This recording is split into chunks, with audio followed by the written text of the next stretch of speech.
তো hello' guys, welcome back to my channel একে food and blog. তো আজি এটা নতুন ৰেচিপি ষ্টাৰ্ট কৰোঁ, মানে বুটৰ ৰেচিপি এটা বনাম, একে চিম্পুল সহজত। তো আপোনালোকে ভিডিঅ'টো চাই থাকক।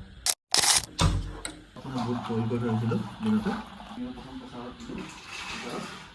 প্ৰথমতে মই ধুনীয়াকৈ জলকীয়া আৰু পিঁয়াজখিনি কাটি ল'লোঁ। তাৰপিছত মই প্ৰেছাৰ কুকাৰটো বহাই দিলোঁ। যিখিনি বুট তিওৱা আছিল, বুটখিনি মানে বইল কৰিবৰ কাৰণে। পিছতে মই বইল হোৱা বুটখিনি নমাই পেলাই কেৰাহীটো পাতি দিলোঁ। তাৰপিছত কেৰাহীত অলপ তেল দি দিলোঁ। তেলখিনি গৰম হোৱাৰ পিছত কাটি থোৱা পিঁয়াজখিনি দি দিলোঁ। তো গেছ পিঁয়াজখিনি লাহে লাহে অলপ মানে কালাৰ আহিছে।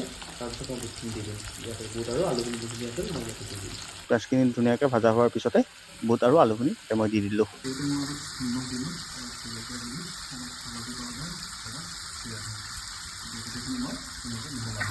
এইখিনি মই ধুনীয়াকৈ লৰাই দিলোঁ। অলমষ্ট ৰেডিয়ে হৈ গৈছে, বেছি সময় নালাগে আৰু। তো ইয়াতে মই অলপ মানে পানী দি দিছোঁ, মানে ইয়াত ৰুটি লগত খাব পৰাকৈ বনাম মানে একচুৱেলি। অলপ পানী দিলোঁ মই, ভাজি ধুনীয়াকৈ লৰাই দিম আৰু অলপ সময়ৰ কাৰণে মানে ঢাকনিখন লগাই দিম।